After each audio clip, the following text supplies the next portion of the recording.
The way we consume and share news to date is largely rooted in social media outlets, a reason why we decided it's important to look at what's being discussed online. From the hottest issues to trends for a daily social media minute, we're joined by Erica. Good morning. Hi. Looking bright and orange. There's another person out there, sitting out there wearing orange. Is that so? Yeah, Diane. Diane's wearing orange today? Yeah, she's like, Happy Orange Wednesday. Let's make that a thing. Like, wasn't it in Mean Girls? Is that an old reference? They had on Wednesdays you wear pink. Mean Girls? Okay. That was such a long time. Moving on. Reference is getting old. I need to watch new movies, apparently. That was funny. Speaking of good old days, the return of Cyworld. Some arguably call it the first generation social media. Others may argue that was not social media. It was more like a blog and wallow and share pictures. But anyway, either way, it's making a comeback. Blog and wallow. Isn't that what social media is all about? Is it? I don't know. Instagram is very different. Instagram is all about look at me, look at me. Yeah, that's true. Look at how fabulous my life is. Yeah. That's what Instagram is all about too, if you think about it. Yeah, and TikTok is kind of, I think, in line with that. We're not singling out social media, because we have an entire segment around it. But I mean, I guess there are some pros and some cons. Yeah, definitely. Now, it was the dominant social networking platform here in South Korea before Facebook came along. I was an avid user of Cyworld until 2008, and then I switched to Facebook. Okay. And there has been a lot of buzz surrounding the comeback of Cyworld this past year. Well, the platform is finally set to reopen this Saturday afternoon, and it has its own cryptocurrency that users can purchase to decorate their virtual spaces. It all sounds very familiar, doesn't it? Because that was a very premise and the promise of Cyworld, was it not? You can decorate your own space, kind of like you're decorating the interior of your own home. That's right. You can put background music. We've been seeing a return of those old school songs as well. So I guess it all goes in hand in what's trendy these days. So it's called Cyworld Z. Yeah, that's the company that bought Cyworld last year. It announced yesterday that the homegrown platform will be officially re-released at 4:42 p.m. I'm not sure what the significance of that time is. 4:42 p.m. on Saturday on 3 app markets, including Google and Apple app stores, as well as One Store. That's fascinating. If you guys are online right now, look it up. I have no idea. We did a quick search and we couldn't come up against anything obvious. Cyworld now has its own cryptocurrency. I guess the biggest criticism against Cyworld, the old school version, was that it was outdated. It just couldn't keep up with Facebook, Instagram, and everything else that came afterwards. That's right. Now, Cyworld, the operator, unveiled a plan to launch its first ever cryptocurrency called DTR, short for Totori. That's funny, right? That's funny. To create what it is calling a global life cycle blockchain ecosystem. Oh, it's a mouthful. Just call it what it is. A new and improved Totori DTR. That's all it is. Yeah. So for those of you who are curious, Totori means acorn in Korean. Right. And, Cyworld had introduced the idea of a cyber currency almost 2 decades ago to Koreans, long before the current cryptocurrency craze. That's a fair point. Yeah. Long before cryptocurrency is what it is today. Yes. And Totori back then was not what it is today. However, it introduced the idea of, buying goods online, especially to decorate your space online. That's and right. to decorate your avatar online too. Yeah. Right? So users decorated their avatars, their personal pages with background music and these pixelated decorative items using cybercurrency Totori purchased with real money. Now, in fact, Totori was used by nearly 32 million users as a cybercurrency on the Cyworld platform at the time. That's 32 million users. Monumental amount. So I feel like that's almost everyone who was on the site. That's right. Yeah. Like you mentioned before, news about Cyworld's return has been creating a lot of buzz here in South Korea. I mean, they did a soft launch. It didn't go so well. They said, okay, 2 steps back. We're going to reconvene. And now they're ready to release their Cyworld new and improved 2022 version at 4:42 on Saturday. But Cyworld operator says it is not really relying just on nostalgia because that was also the criticism, right? Is that enough? That's right. Now, Cyworld's goal is to rekindle that golden age of Cyworld by creating a metaverse ecosystem that incorporates extended reality, augmented reality, and blockchain technologies as well. Now, Cyworld Z is also planning on on incorporating a non-fungible token platform business.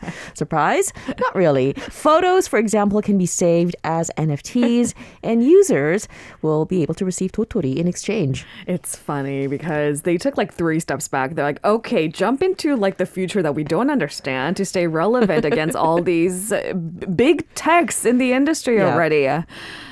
Meta is not doing so well since their promise of trying to really go deep in the metaverse. So we'll wait and see how this competes. But for those who are driven by nostalgia, this sounds fun. Yeah, and it's just a few days away. All right. Less about cyberspace, more about real world. I guess they're both real worlds, but you get the gist. Soaring cost of flour, spelling bad news for local bakeries and noodle restaurants. Of course, they're the ones that are hit first. Yeah, the increasing cost of wheat and flour is ringing a lot of alarm bells here in Korea. In October, there was news that the price of packaged instant noodles rose by 11% compared to the same period the previous year, which was the highest surge in nearly 13 years for the price of ramen noodles.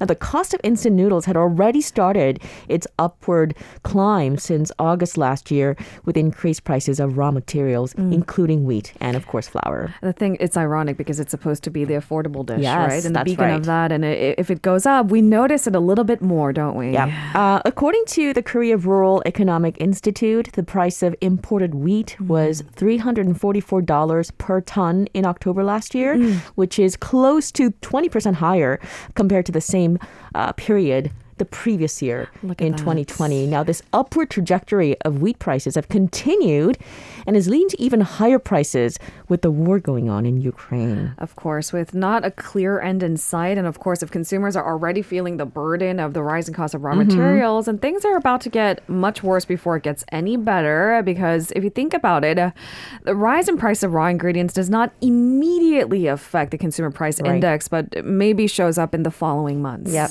that's right. Now, local bakeries and noodle restaurants have been struggling since last year. For many small business owners, buying and storing flour in bulk in advance is not an option. Why? Because they simply don't have the space to store large amounts of flour.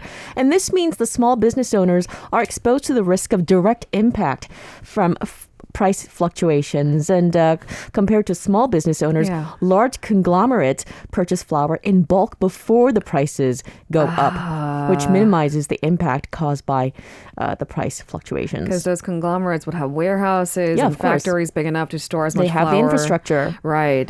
It's most ironic because it feels like the small and medium enterprises need the help more, right? Most of the flour used by restaurants and bakeries are actually imported from overseas, which is why this is a problem. That's right. Now, according to the Korea Rural Economic Research Institute, the price of wheat futures on the Chicago Futures Exchange as of March 25th was $405 per ton, which is up 43% from the end of last year. From the end of last year, it's March. It's been 3 months only. And I'm assuming in this upward trend, there isn't a peak yet to be seen, right? It's been on a steady incline. That's right. Now, the price of wheat soared to $475 earlier this month on March 7th after Russia invaded Ukraine.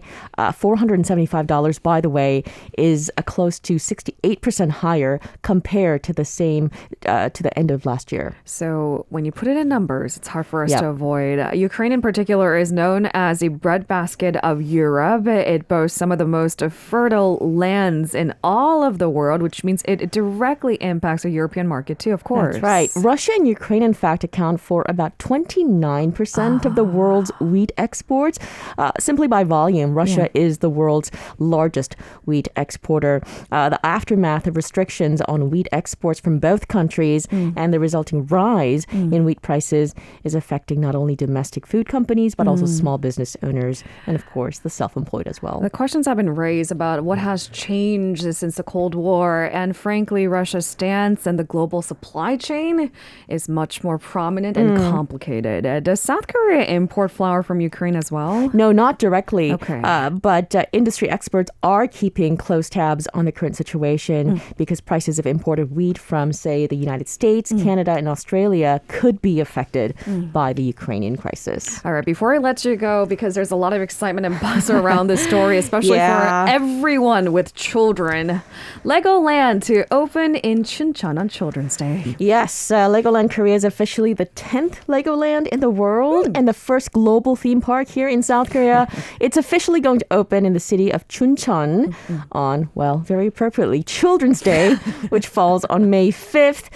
The Gangwon-do provincial government held a completion ceremony for the theme park in the city on Saturday. And the ceremony comes 11 years after the MOU was signed in September of 2011. It took many years, but it's here now, ready to meet all the children and the parents. Frankly, it's enjoyable for everyone. It's also a resort. It features 150 Lego-themed rooms and suites. That sounds uncomfortable. Can you imagine your bed being made of Legos? Very hard. The first Legoland opened in Denmark back in 1968. I had no idea. Yeah. And the latest property opened in New York State last September. Yes. And I believe this is the first one in Asia. That's right. The theme park in Korea is going to have a trial opening from April 1st through May 4th and officially open on May 5th. How do I get on the VIP list to go see it before everybody else? I don't know. Do I have to be an influencer? I'm really not. Probably. In this day and age, yes. Important question. Of course, cost. How much is the entrance fee? The entrance fee to Legoland Korea is 60,000 won or $49 for adults and 50,000 won or $40 for minors aged between 6 to 12 years of age. All right. So there you have it. So on May 5th Yes. well, it'll be really crowded. Yeah. Thank you very much, Erica. Pleasure. I'll see you tomorrow. See you tomorrow. If you're listening to our program using the podcast service, just a reminder that we do go live Monday through Friday, 7 a.m. Korea Standard Time. So tune in and help us make the show more informative by giving us your input. See you bright and early on Good Morning Seoul.